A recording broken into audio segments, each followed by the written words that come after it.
नमस्कार।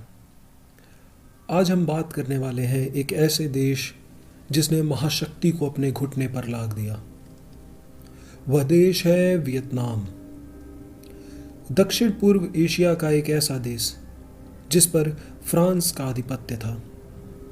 द्वितीय विश्व युद्ध की शुरुआत हो चुकी थी और हिटलर ने धीरे धीरे फ्रांस को हराकर उसकी ज़मीनों पर कब्जा कर लिया था। ठीक उसी समय जापान ने वियतनाम का इन्वेजन शुरू किया। फ्रेंच और जापानीज दोनों अपना प्रभुत्व बढ़ाने के लिए वियतनाम की धरती पर लड़ रहे थे। इसको काउंटर करने के लिए वियतनामीज लीडर हो ची मिन ने वियत मिन या यूं कहे the league for the independence का गठन किया। सन 1945 में जापान के हिरोशिमा और नागासाकी पर एटॉमिक एक्सप्लोजन के ठीक बाद जापान ने सरेंडर कर दिया और वियतनाम से भी जापान ने अपनी सेनाओं को वापस बुला लिया। वियतनाम, जिस पर फ्रांसीसियों ने अपने मनचाहे एम्परर बाओ दाई को सत्ता में बैठा दिया, यह देख हो ची मिन ने उत्तरी भाग हैनोई को कैप्चर कर लिया और अपनी सरकार बनाई, जिसे नाम दिया डेमोक्रेटिक रिपब्लिक ऑफ वियतनाम, और हो ची मिन वहाँ के पहले राष्ट्रपति बने। उधर फ्रेंच बैक्ड एम्परर बाओ ने जुलाई 1949 को साइगों को अपनी राजधानी बनाते हुए वियतनाम के दक्षिणी भाग को अपने अधिकार क्षेत्र में ले लिया। हो ची मिन और बाओ दाई दोनों चाहते थे कि वियतनाम को एक किया जाए, मगर जहां हो ची मिन की पॉलिसी कम्युनिस्ट सेंट्रिक थी, वही बाओ की वेस्ट सेंट्रिक, जिस कारण से नॉर्थ वियतनाम और साउथ वियतनाम में आर्म्ड कॉन्फ्लिक्ट शुरू हो गए। इसी दौरान हो ची मिन को पहली सफलता मिली जब उनकी सेना ने बैटल ऑफ दिएन बिएन फू को जीता। जुलाई 1954 में जिनेवा कॉन्फ्रेंस में समझौता हुआ कि वियतनाम को दो भागों में बांटा जाएगा, नॉर्थ वियतनाम और साउथ वियतनाम। नॉर्थ वियतनाम, जिसकी बागडोर हो ची मिन के हाथों में रहेगी, और साउथ वियतनाम, जिसकी बागडोर बाओ दाई के हाथ में रहेगी। सन 1955 में कम्युनिस्ट विरोधी ngor दिन दिएम ने बाओ को हटा स्वयं को राष्ट्रपति घोषित किया। उधर विश्व राजनीति में कोल्ड वॉर की शुरुआत हो चुकी थी। कम्युनिस्ट और कैपिटलिस्ट दोनों की लड़ाई की एक नई शुरुआत हुई थी। कम्युनिज्म और कैपिटलिज्म ये दोनों अपने अपने तरफ सभी देशों को करना चाहते थे, जिसमें अमेरिका को डोमिनो इफेक्ट का डर सता रहा था। डोमिनो इफेक्ट यानी अमेरिका के अनुसार यदि एक देश कम्युनिस्ट बना तो उसके आसपास के कई देश कम्युनिस्ट आइडियोलॉजी की ओर चले जाएंगे। इसी कारण से यूनाइटेड स्टेट्स ने साउथ वियतनाम को सपोर्ट करना शुरू कर दिया, जिसमें यूएस के द्वारा साउथ वियतनाम को मिलिट्री इक्विपमेंट्स और फंड्स मिलने लगे। डीएम के सिक्योरिटी फोर्सेस ने साउथ वियतनाम में रह रहे वियत मिन सिंपैथाइजर्स पर क्रूरता शुरू कर दी। आंकड़ों की माने तो लगभग 1 लाख लोगों को जेल में डाल दिया गया, उन्हें प्रताड़ित किया गया।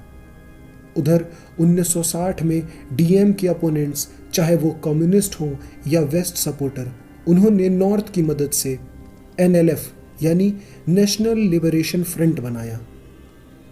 सन 1962 के आते आते यूनाइटेड स्टेट्स के 9,000 ट्रूप्स साउथ वियतनाम में उतर चुके थे।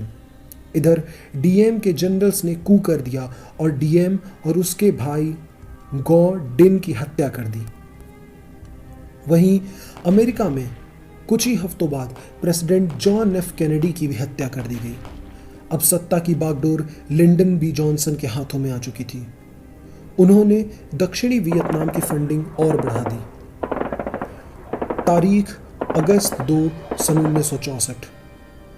गल्फ ऑफ टैंकिन में यूएस डिस्ट्रॉयर यूएसएस मैडॉक्स और टर्नर जॉय दोनों ही सेल कर रहे थे, जहां कुछ north Vietnamese DRV torpedo boats ने उस पर हमला कर दिया।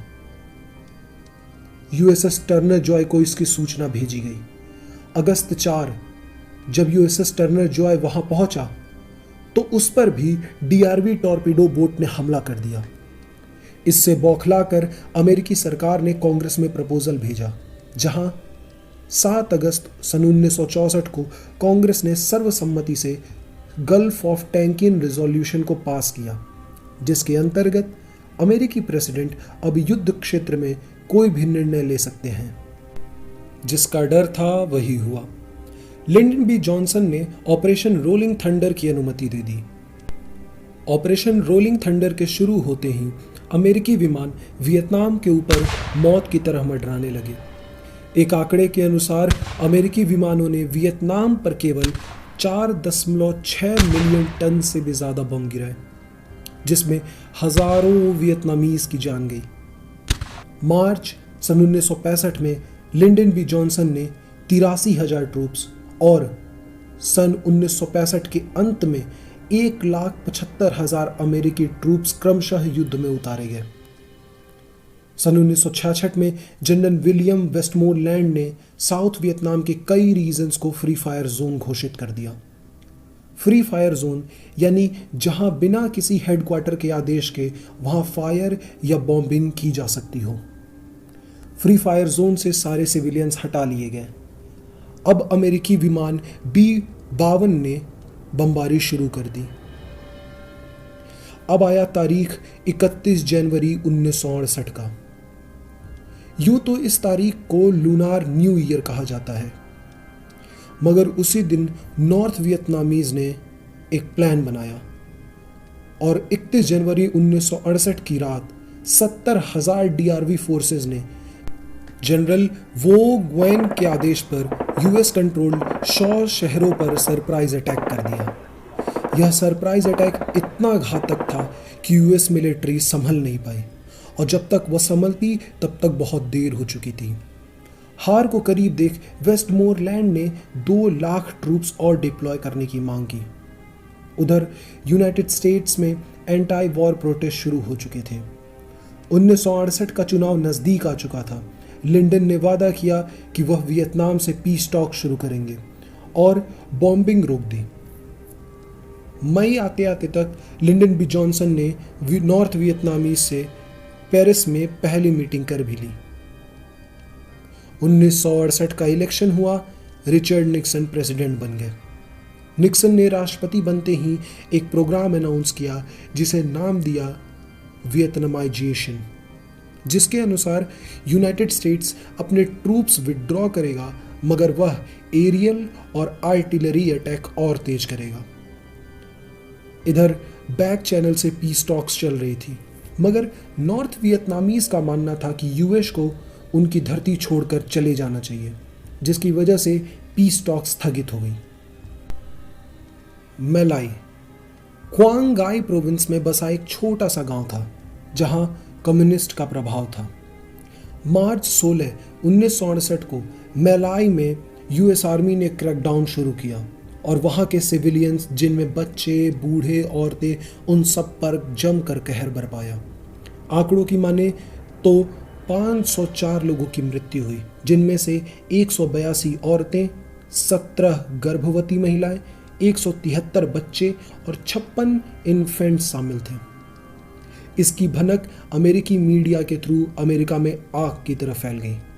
15 नवंबर 1969 को वॉशिंगटन में सबसे बड़ा एंटी वॉर प्रोटेस्ट हुआ, जिसमें लगभग 2,50,000 लोगों ने शिरकत की। इस प्रोटेस्ट का असर सरकार पर इतना हुआ कि अमेरिकी सरकार ने अपनी पहली टुकड़ी को वापस बुला लिया। सन 1970 यूएस और साउथ वियतनाम ने कंबोडिया का भी इन्वेजन शुरू किया, जिसे नॉर्थ वियतनामीज फोर्सेस की तरफ से नाकाम कर दिया गया। कंबोडिया के इन्वेजन की खबर मिलते ही यूएस में एंटी वॉर प्रोटेस्ट और तेज हो गए, जहां मई 4, 1970 को ओहायो नेशनल गार्ड ने प्रोटेस्टर्स पर फायर खोल दिया, जिसमें 4 स्टूडेंट्स मारे गए। 1972 आते आते तक पीस टॉक से कुछ रिजल्ट्स आने लगे। हेनरी किसिंजर और नॉर्थ वियतनामीज ने एग्रीमेंट बनाया, मगर सैगॉन के लीडर्स ने उसे रिजेक्ट कर दिया। जनवरी 1973, इस समय तक सभी पार्टीज ने इस एग्रीमेंट पर अपनी सहमति जता दी और पेरिस में आकर दोनों पार्टियों ने इस पर दस्तखत किए और एग्रीमेंट को स्वीकार किया। विश्व की महाशक्ति ने ट्रूप्स विड्रॉ करना शुरू किया और यहाँ उस महाशक्ति को हार का मुंह देखना पड़ा। उधर नॉर्थ और साउथ वियतनाम में युद्ध चलता रहा जब तक कि 1976 में वियतनाम यूनिफाइड नहीं हुआ। अंततः 1976 में वियतनाम यूनिफाइड हुआ और एक देश बना जिसका नाम रखा गया सोशलिस्ट रिपब्लिक ऑफ वियतनाम। यह थी वियतनाम वॉर की कहानी। आशा करता हूं आपको यह पसंद आई होगी। ऐसी ही और कहानियों के लिए हमसे जुड़ते रहें और अगर यह वीडियो आपको पसंद आया हो तो इसे लाइक करें, शेयर करें और सब्सक्राइब करें। मिलते हैं अगली वीडियो में। जय हिंद, जय भारत।